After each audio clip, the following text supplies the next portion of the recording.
Comissão de Assuntos Econômicos do Senado aprova projeto de lei que determina a publicação eletrônica dos valores unitários de cada bem ou serviço adquirido pelos setores públicos. Portos do Paraná registram nova movimentação positiva. Desta vez, o corredor de exportação foi o responsável pelo aumento na produtividade. Salão do Automóvel de Frankfurt quer recuperar a indústria automotiva da Alemanha. O evento segue até o dia 22 deste mês. Clube Atlético Paranaense vence o Inter em Curitiba, na Arena da Baixada, e abre uma importante vantagem na decisão da Copa do Brasil. Papa Francisco convida fiéis à reflexão sobre a situação vivida nos países da África durante um encontro na Praça São Pedro, no Vaticano. E você vai acompanhar ainda uma entrevista especial sobre o Maio Amarelo, o mês dedicado à saúde da mente. Essas e outras informações a partir de agora, aqui no JBN.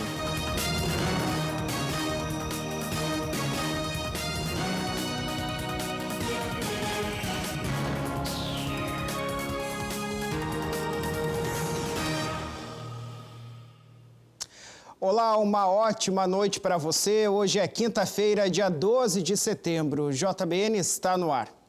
Olha, a Comissão de Assuntos Econômicos do Senado aprovou esta semana um projeto de lei que determina a publicação eletrônica dos valores unitários de cada bem ou serviço que for adquirido pelos setores públicos. O projeto agora será votado em plenário. O projeto aprovado altera a Lei de Responsabilidade Fiscal. Atualmente, a lei já obriga a publicação eletrônica de algumas informações referentes à aquisição de bens e serviços, como, por exemplo, o número do processo correspondente, a pessoa física ou jurídica beneficiária do pagamento e o processo licitatório realizado. De acordo com a proposta, o cidadão poderá consultar e saber quanto custou cada medicamento adquirido pelo poder público, por exemplo, possibilitando que a população compare quanto se está pagando pelo remédio diretamente na farmácia e quanto o governo, que compra em grande quantidade, está pagando por esses mesmos medicamentos. O texto, de autoria do senador Ragufi, do Distrito Federal, pretende detalhar ainda mais essa transparência. Relator da proposta, Plínio Valério, do Amazonas, recomendou a aprovação com ajustes de redação. O senador afirma que a medida é mais um passo no aprimoramento da transparência da administração pública. O diretor-geral da Agência Nacional de Transportes Aquaviários, a ANTAQ, esteve na Comissão de Infraestrutura do Senado para apresentar as ações e os resultados da agência aos parlamentares.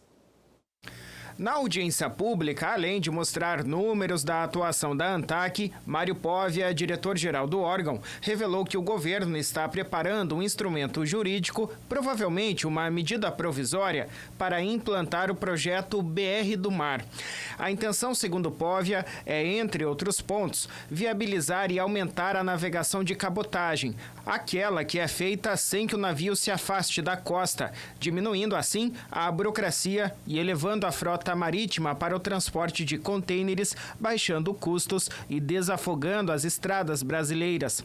A ANTAQ e o Ministério da Infraestrutura trabalham juntos para ampliar, além da circulação de navios cargueiros, o transporte de passageiros via navegação. O dirigente frisou que a ANTAQ não impede que as empresas atuem no setor de cabotagem, já que em 30 dias é possível autorizar uma embarcação a navegar.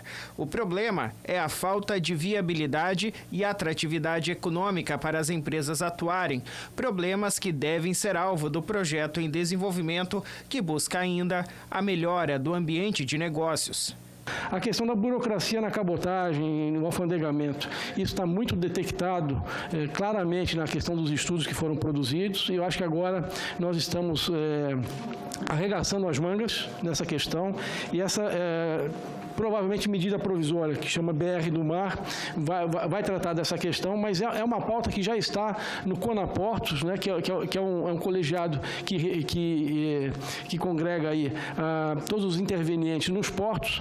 Durante Durante os debates, a senadora Cátia Abreu, do PDT do Tocantins, defendeu que o tratamento alfandegário diferencia a navegação de cabotagem de longa distância, tanto para importação quanto para exportação, que hoje tem exigências idênticas e trazem descrença e burocracia para quem atua no país. O senador Marcos Rogério, do DEM de Rondônia, que presidiu a reunião, lembrou que, para além da navegação de cabotagem, o Centro-Oeste é o mais importante produtor de commodities brasileiro e tem rios navegáveis que não são explorados, prejudicando o escoamento da produção.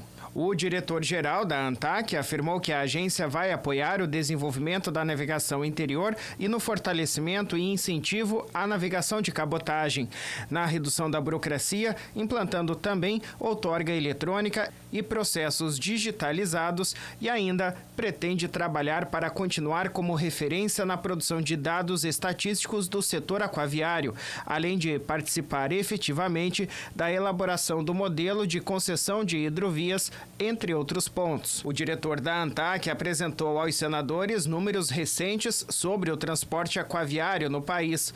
Foram 1,117 milhão de toneladas de cargas movimentadas em 2018 em portos brasileiros, um aumento de 33% em comparação com 2010 e de 2,7% em relação a 2017.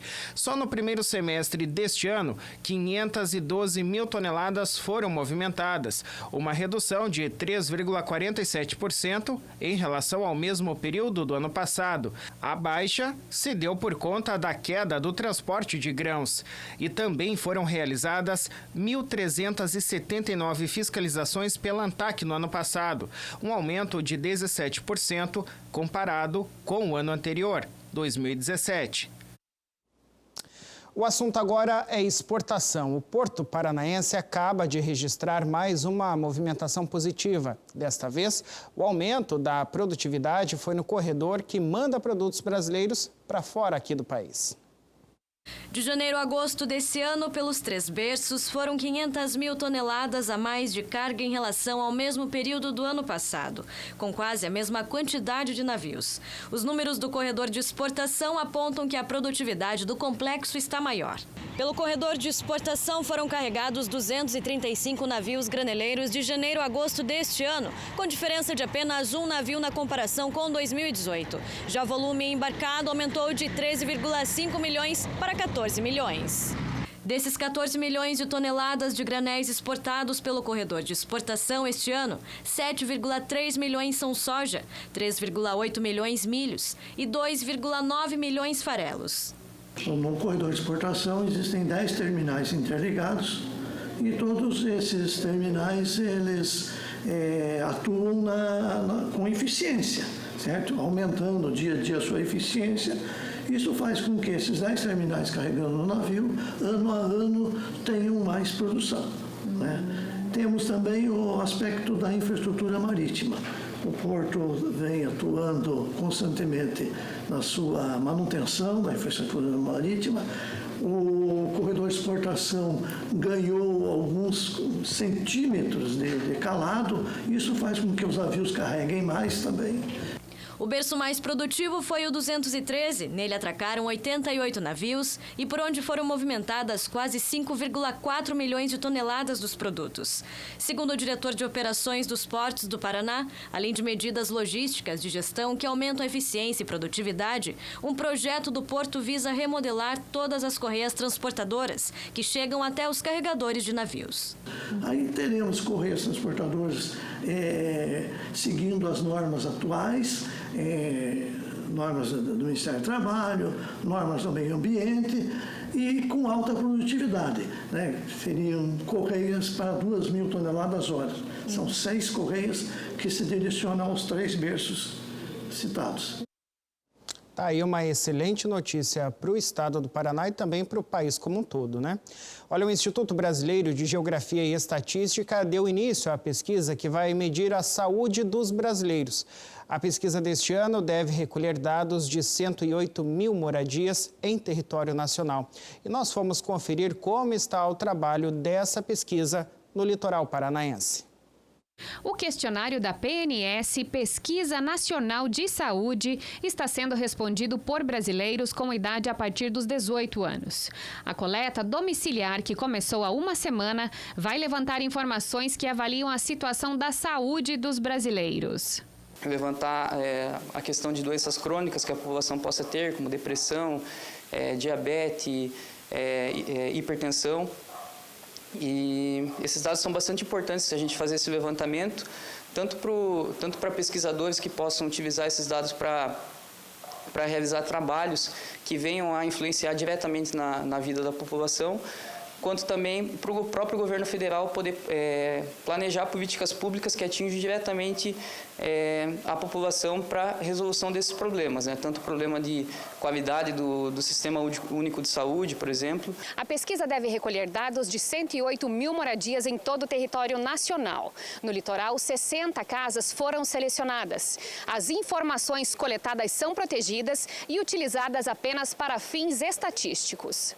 A apuração ocorre a cada 5 anos e as enquetes são divididas em 3 partes. Domiciliar, apura as questões da casa. Para todos os moradores, pergunta a respeito de todos os residentes, mas deve ser respondida por apenas uma pessoa. E morador selecionado, um integrante com mais de 18 anos será escolhido e deverá responder perguntas específicas. O pesquisador destaca a importância da participação dos convocados e diz que o resultado final pode ajudar o governo a identificar as principais necessidades da população.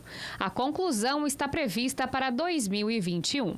Com base nesses resultados, trabalhos poderão ser desenvolvidos, né, com base nesses dados, tanto de pesquisadores, por se tratar de uma pesquisa nacional de saúde, uma pesquisa da área de saúde, médicos, pesquisadores da área de saúde, tanto para o governo federal poder realocar melhor os recursos, que a gente sabe que são escassos, para o tratamento desses pontos críticos que possam ser identificados pela pesquisa.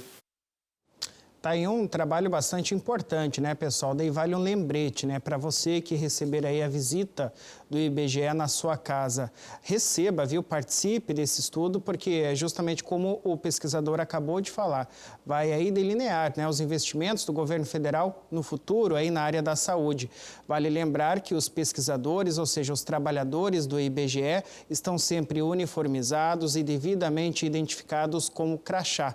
Então, para que você não tenha nenhum tipo de receio, né, ao receber a visita do pesquisador na sua residência. Veja depois do intervalo que o Salão do Automóvel de Frankfurt, conhecido por apresentar as maiores novidades do setor, quer recuperar a indústria automotiva da Alemanha, que está desgastada, viu? Nós já voltamos.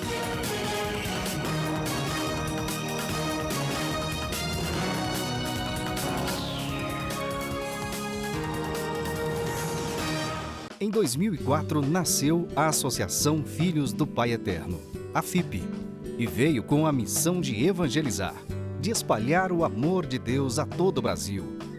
Nasceu a partir do Santuário Basílica de Trindade para reunir, formar uma grande família de devotos do Divino Pai Eterno.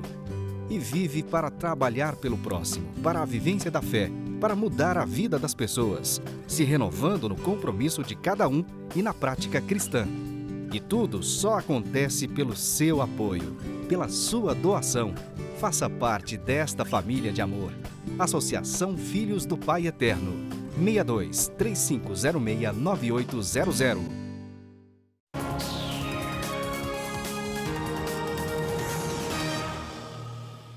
Muito bem, estamos de volta com o JBN desta quinta-feira. Olha, o Salão Automotivo de Frankfurt, tradicional por apresentar aí os últimos modelos de carros do ano, né, mais modernos, ágeis e com alta tecnologia, segue até o próximo dia 22. O evento de 2019 quer recuperar a indústria automotiva da Alemanha, que está desgastada. Entenda o porquê na reportagem a seguir. As gigantes japonesas Toyota e Nissan, as americanas General Motors e Fiat Chrysler e as francesas Renault, Peugeot e Citroën não participam do evento este ano. A americana Tesla e os grupos de luxo como Bentley, Ferrari, Maserati e Rolls-Royce também não. Segundo o Centro Automotivo de Pesquisa da Alemanha, as ausências refletem a imagem de uma indústria automotiva alemã em sofrimento que padeceu do escândalo dos motores manipulados da Volkswagen e depois da transição elétrica fracassada. Mesmo assim, o Salão de Frankfurt tenta trazer à tona o aspecto positivo do setor, valorizando os novos modelos elétricos e híbridos. O novo 100% elétrico ID3 da Volkswagen e o Porsche Taycan esportivo elétrico, que promete ir de 0 a 100 km por hora em menos de 3 segundos, são algumas das estrelas do salão, que recebeu 800 mil visitantes em 2017. O mercado dos carros apenas elétricos, beneficiado pelos poderes públicos na China e na Europa, duplica-se a cada ano no mundo, mesmo que continue sendo paralelo e claramente dominado pela Tesla. Na Europa, as vendas representam apenas 2% do mercado. Os alemães estão atrasados neste setor promissor.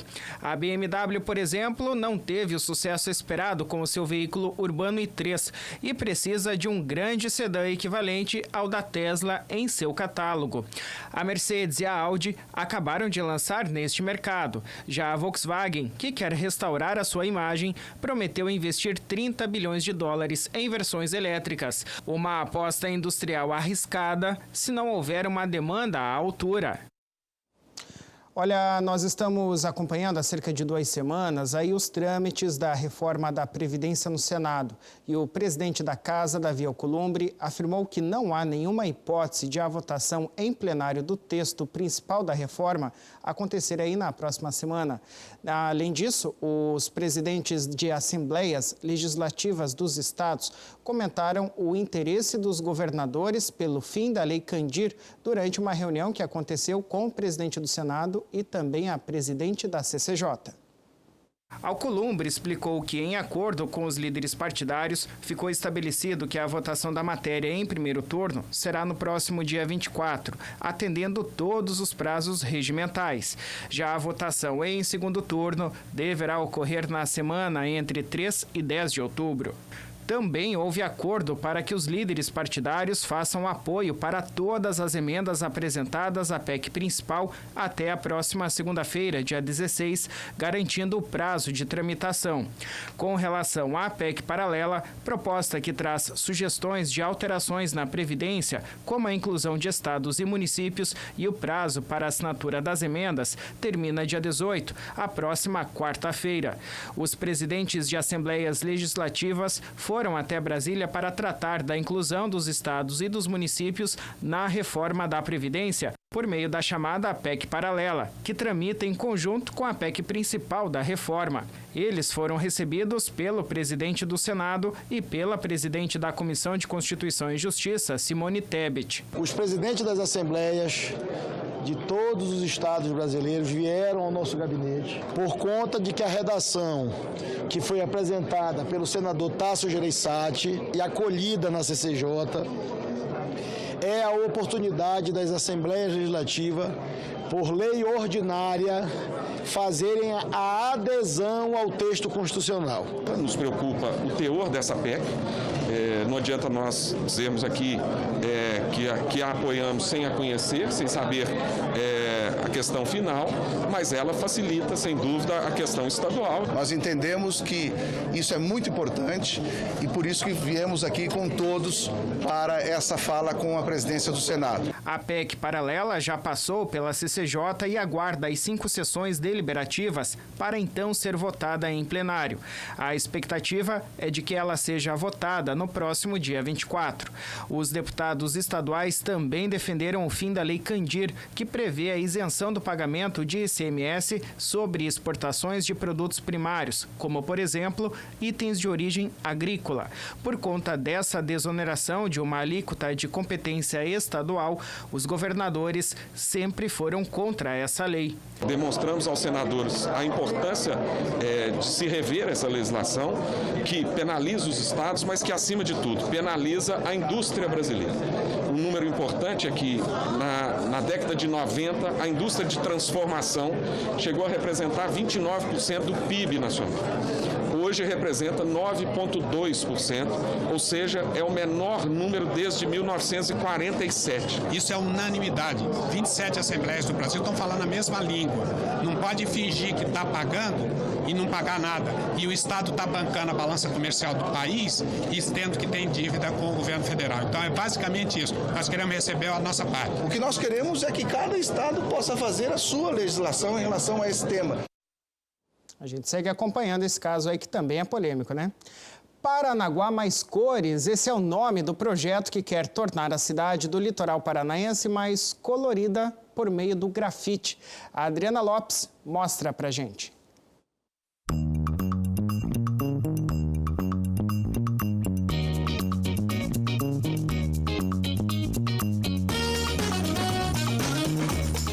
O rapaz desenha no muro um dos nomes mais importantes da música, Valtel Branco.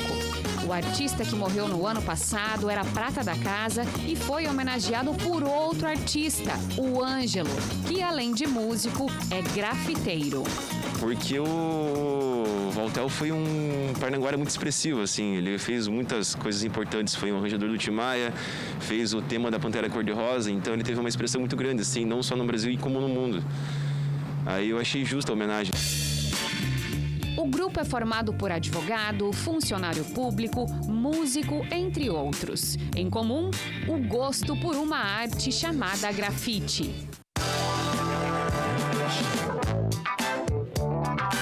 Além de rostos, eles também trabalham com outras combinações. É o caso deste, que mistura imagem e poesia. Minha participação aqui nesse mural foi com essa pintura e tal. Eu fiz no dia, cheguei, fiz numa manhã e tal. Aí nela contém a pintura e uma aldrabia, que é uma poesia portuguesa, que eu também mexo com essa questão de poesia. E saiu isso daí. O projeto teve início há 4 meses e busca a revitalização de novos espaços. E tem um detalhe importante, não precisa ser especialista para participar. O grupo também acolhe novos pintores. O painel com 3 metros de altura por 7 de largura foi feito em 3 dias. De acordo com seus autores, precisa ser finalizado. Detalhes que fazem a diferença apenas para seus executores, não para a população. Sempre chama atenção, né? Quando a gente passa e vê um desenho assim, a gente já quer ver o que está dizendo com aquele desenho.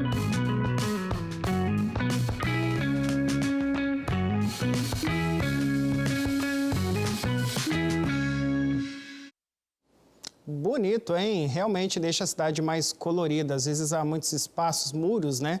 Ali ou pichados ou então com uma falta de mão, de tinta. Então chega esse projeto que deixa a cidade mais alegre, mais colorida mesmo. E olha, o grupo está em busca de parceiros, viu? Quem tiver interesse em colaborar, é só entrar em contato pelos telefones 41 99611 5557, 99611 5557, nesse número com o João, ou ainda pelo 41 99660 0660, 99660 0660, aí com o Giovanni. O contato também vale, viu, pessoal, para novos artistas de todo o país. Está a fim de vir a Paranaguá para deixar a cidade um pouco mais colorida? Entre em contato aí nesses números. Nós vamos falar agora de esporte. O Clube Atlético Paranaense venceu o Inter ontem à noite em Curitiba, na Arena da Baixada, e abriu uma vantagem na decisão da Copa do Brasil. Do lado de fora da arena, muita expectativa. Os torcedores do Furacão não escondiam o entusiasmo. Qual que é o palpite para o jogo de hoje? 2-0, Furacão! O jogo não vai ser fácil, mas eu confio num 3-1 para com uma boa vantagem para lá. Além dos palpites positivos, a torcida fez a sua festa ainda do lado de fora do estádio, quando o ônibus da equipe estava chegando. Muitos fogos, torcida gritando da forma mais intensa que podia. Essa menina subiu no carro para poder registrar as melhores imagens e participar da festa. Dentro de campo, o cenário estava pronto. Após 6 anos, o Furacão estava na final da Copa do Brasil novamente. Aos 12 minutos do segundo tempo, veio o gol que deu a vantagem ao Atlético em busca da Copa do Brasil. Bruno Guimarães ficou na cara do gol e bateu na saída de Marcelo Lomba. A Arena da Baixada explodiu. É o tipo de jogo que você tem que ter um nível de criatividade em espaço curto muito grande. O Inter fecha e é muito compacto, é difícil de você conseguir entrar. E aí onde você faz um jogo muito previsível de passes, né, com um pouco de medo de errar o passe, só o passe certeiro, às vezes fica um pouco lento, e foi o que aconteceu ao primeiro tempo principalmente. A gente foi um pouco lento na circulação de bola, não conseguiu traduzir essa posse toda em muitas finalizações. No segundo tempo melhoramos, aceleramos um pouquinho mais, né, e fizemos nosso gol numa condição mais de contra-ataque, né, na bola que saímos rápido. O Tony já ligou uma bola na esquerda, ela voltou para cá, teve o jogo por dentro no pivô. Tivemos a chance de ampliar com o Rony, né, que poderia ter sido o segundo gol, mas, gente, numa final tão parelha, né, qualquer vantagem, ela não é determinante, mas ela é importante. Para ser campeão da Copa do Brasil na próxima quarta-feira, no Beira-Rio, em Porto Alegre, o Atlético pode até empatar. Ao Inter, a obrigação de vencer por 2 gols de diferença para levantar a taça. Vitória colorada por 1 gol de diferença leva a decisão do título para os pênaltis. Tá aí, então, vamos esperar a próxima quarta para ver o resultado. Nós vamos agora para mais um intervalo e daqui a pouco a gente volta para falar do Setembro Amarelo. A Daiane Rodrigues preparou uma entrevista para nós especial aí sobre o tema, viu? E que visa conscientizar sobre a saúde mental. Nós já voltamos, é rapidinho.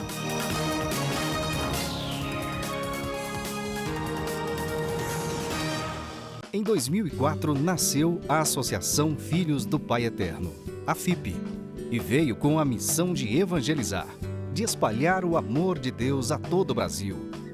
Nasceu a partir do Santuário Basílica de Trindade para reunir, formar uma grande família de devotos do Divino Pai Eterno.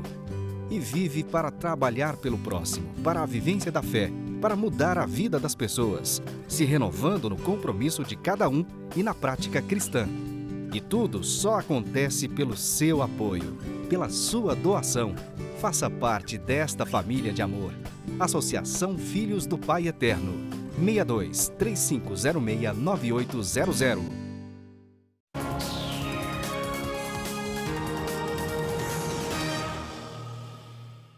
Muito bem, estamos de volta com o JBN de hoje e agora com notícias da Igreja. Logo após a sua volta ao Vaticano, o Papa Francisco refletiu sobre a sua viagem por países da África durante um encontro que é realizado semanalmente com peregrinos na Praça São Pedro, no Vaticano. O Papa Francisco chegou da longa viagem à África, onde visitou 3 países na última terça-feira. E ontem, pela manhã, já realizou o seu tradicional encontro semanal com os peregrinos em São Pedro. Na ocasião, ele expôs reflexões sobre o que viu nos últimos dias na África. Primeiramente, ele lembrou do papel crucial que a Igreja tem no processo de paz em Moçambique. Sobre Madagascar, ele destacou a sua visita à cidade da Amizade, em Akanzoa, onde são acolhidos os mais necessitados. Também disse que foi marcante quando rezou junto dos trabalhadores em uma pedreira. Ao refletir sobre a pobreza, o Papa assinalou as deficiências de um sistema muito centrado na busca do bem-estar, por ser excludente. O Papa disse que em Maurício ficou surpreendido ao notar um bom clima que havia entre os líderes das distintas religiões. Ele lembrou ainda que chamou a sua atenção um ramo de flores recebido do grão-ímã como símbolo de fraternidade. Este ano, a Organização Mundial de Saúde chama a atenção para a prevenção ao suicídio e à saúde mental. Nós vemos iniciativas, por todo o país aí com relação a isso. É a campanha Setembro Amarelo. Aqui na FIP, inclusive, a campanha está sendo trabalhada em ações com todos os nossos colaboradores. E olha, a Daiane Rodrigues conversou com uma especialista no assunto para que nós entendamos melhor aí a iniciativa. Vamos acompanhar juntos. Este mês foi escolhido para conscientizar a sociedade sobre a importância de prevenir sobre a saúde mental. Intitulado Setembro Amarelo, a campanha tem ganhado forças. E é para conversar sobre esse tema que o bate-papo de hoje é com a Célia Ferreira. Obrigada por nos receber e para começar, qual o objetivo dessa campanha, Célia? Então, essa campanha iniciou em 2003, que foi um movimento iniciado realmente pela OMS, a Organização Mundial de Saúde, e Associação Internacional de Prevenção ao Suicídio. Então, desde lá que começou a haver um movimento no Brasil e no mundo para lembrar da necessidade de se fazer prevenção ao suicídio. Célia, e como que a sociedade tem visto essa campanha? A sociedade tem aderido à campanha? Sim, a sociedade tem aderido e há vários movimentos no Brasil, aqui em Goiânia mesmo, existem vários locais que estão desenvolvendo essa temática do suicídio e da prevenção ao suicídio.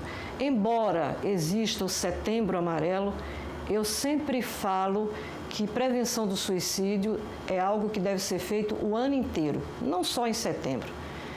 Precisamos falar, precisamos conhecer para poder prevenir o suicídio. Como tem funcionado essas campanhas? Olha, as campanhas geralmente desenvolvem uma atividade científica que compreende mesas redondas, conferências, palestras, atividades direcionadas ao público em geral, aos jovens, aos familiares. O objetivo maior é conscientizar a população dos riscos e das possibilidades de prevenção ao suicídio. Dona Célia, qual o papel da família diante desse projeto que é tão importante ser debatido? Pois é, a família tem um papel importantíssimo, né?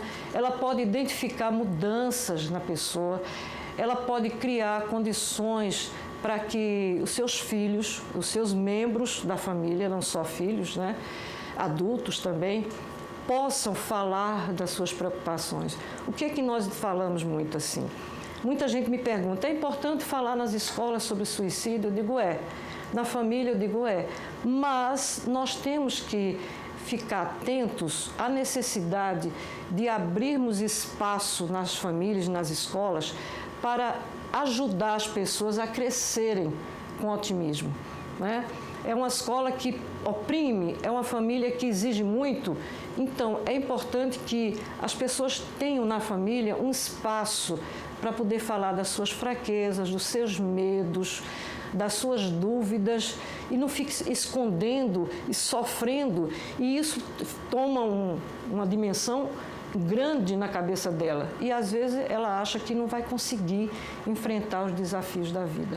Então, a família que se comunica, que observa seus filhos, que observa mudanças, porque tem família, tem pais que são tão ocupados que não percebem realmente que o filho ou a filha está mudando, está se isolando, está dando respostas agressivas, e eles acham que tudo isso é por conta da adolescência, não é? E na realidade não é.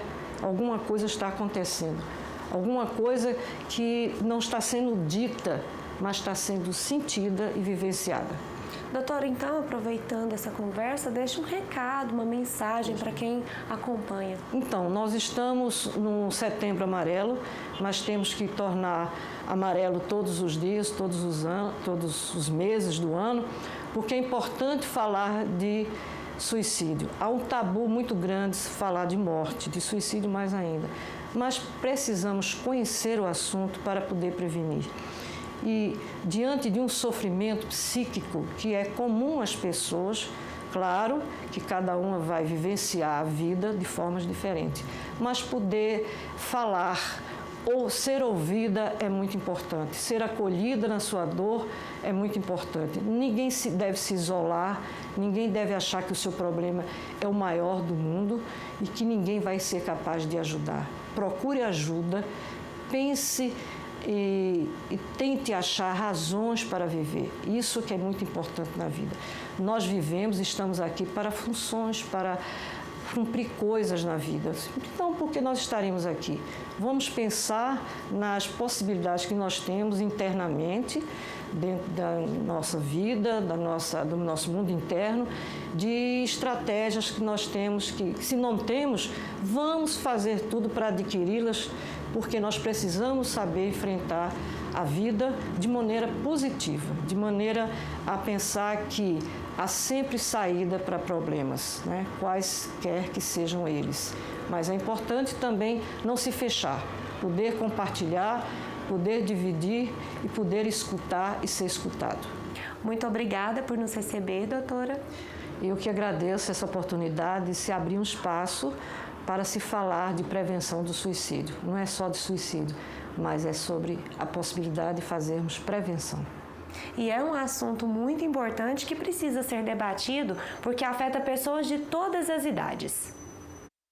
É isso mesmo, Daiane. Agradeço também a participação da doutora aqui no JBN. Olha, domingo é dia de filme aqui na TV Pai Eterno, viu? Às 2h30 da tarde, na sessão Ágape de cinema, você vai assistir ao Felipe Neri, Prefiro o Paraíso. O longa conta a história de São Felipe Neri, santo que fundou um oratório, uma congregação religiosa de padres empenhada para a educação de jovens e órfãos. O repórter Pedro Henrique Rabelo conversou com o padre Jefferson Nunes, que explicou melhor quem foi Felipe Neri. Vamos só conferir esse bate-papo. Olá, você que acompanha a TV Pai Eterno. Durante essa semana vamos acompanhar mais um filme evangelizador. Felipe Neri, Prefiro o Paraíso. Estou aqui para te convidar, marque na sua agenda nesse domingo, mais um filme que vai contar uma história de uma pessoa, de um homem, de um santo importante da nossa Igreja Católica.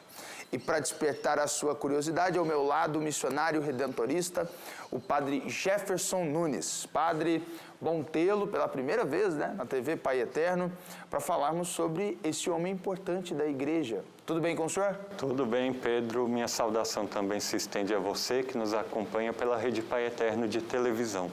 Falar sobre São Felipe Neri é falar sobre a santidade da Igreja. São Felipe é considerado o santo da alegria. Ele nasceu em 1515 na cidade italiana de Florença. Pertencia à nobreza. Seus pais eram comerciantes. E em determinado tempo da história, seus pais perderam tudo após um incêndio. E ele se viu obrigado a morar com um primo rico. E nesse período, São Felipe Neri, ele não se vê inclinado para os negócios, mas sim para uma vida de oração, uma vida ascética, uma vida mais contemplativa e direcionada a Deus. Essa é a principal missão que São Felipe nos deixou, a importância, o poder da oração. O filme vai tratar sobre isso? Também. São Felipe Neri nos aponta para 3 coisas: o amor à oração, à contemplação, o amor à igreja e também à caridade, que são importantíssimos dentro da nossa comunidade de igreja. Ou seja, desde muito pequeno, São Felipe Neri vivia a experiência de oração. Desde muito pequeno, São Felipe praticava a caridade e defendia com muito amor a sua Santa Igreja. São Felipe também tinha uma preocupação toda especial com as crianças, os jovens. Como isso aconteceu na vida dele? Então, ele viveu num contexto onde as crianças ficavam praticamente abandonadas. Então, ele precisava criar um espaço, adequar um local para que essas crianças, esses jovens, tivessem alguma ocupação. Então, ele criou os oratórios, que eram espaços onde se eram oferecidos oficinas e atividades para essas crianças, esses jovens, ocuparem o seu tempo. E aí, por que Felipe Neri se tornou São Felipe na igreja? A igreja, em sua natureza, é convidada a ser santa. A exemplo de Jesus, que é a encarnação da santidade de Deus. E nós, como seguidores de Jesus, nós como filhos no Filho, então nós somos convidados à santidade. Ou seja, São Felipe Neri, em sua vida, buscou viver tudo o que Deus pedia dele. Confiou em Deus e buscou fazer a vontade de Deus. Trazendo para a nossa realidade atual, como a gente pode aproveitar as lições, os ensinamentos deixados por São Felipe hoje. São Felipe Neri, ele está muito de acordo com o nosso Papa Francisco. Então, ele nos aponta para essa igreja em saída, que busca as ovelhas perdidas, busca as ovelhas que não estão dentro do rebanho. Isso também é santidade. E nada mais que fazer o que Deus quer de nós com alegria. Ou seja, no nosso dia a dia, nas coisas simples da vida, buscar perceber qual que é o sinal de Deus, qual que é o chamado de Deus para mim e, sobretudo, buscar reconhecer a presença de Deus nos pequenos. Padre, esse é um filme para reunir a família e assistir todo mundo junto? Sim, porque toda a igreja é chamada santidade e nada melhor do que ver a vida dos santos. E São Felipe é motivo de alegria porque ele nos aponta para o paraíso que nós devemos tentar começar a fazer com que aconteça no hoje da história. O senhor vai assistir o filme? Com certeza. Já assistiu? Já assisti. Então deixa o convite, já que o senhor assim, não conta o segredo do filme, mas convide as pessoas, deixando aí um gostinho de quero mais para eles, para todo mundo poder acompanhar. Então, caro telespectador da Rede Pai Eterno de televisão, São Felipe é um santo dos nossos dias. Reúna a família, vamos fazer esse momento. Compre a pipoca e tenhamos uma boa sessão de filme. Convite feito pelo padre Jefferson Nunes. Até a próxima, padre. Tchau, tchau. Não deixe de prestigiar mais esse filme evangelizador na tela da nossa querida TV Pai Eterno. Eu reitero aí o convite do padre Jefferson e do Pedro Henrique Rabelo. Domingo, então, Felipe Neri, Prefiro o Paraíso, 2h30 da tarde aqui, ó, na TV Pai Eterno. Muito bem, essas foram as informações de hoje aqui do JBN. Muito obrigado pela sua audiência. Você fica agora com o programa Na Verdade. Nós voltamos a nos encontrar amanhã às 8 da noite. Até lá.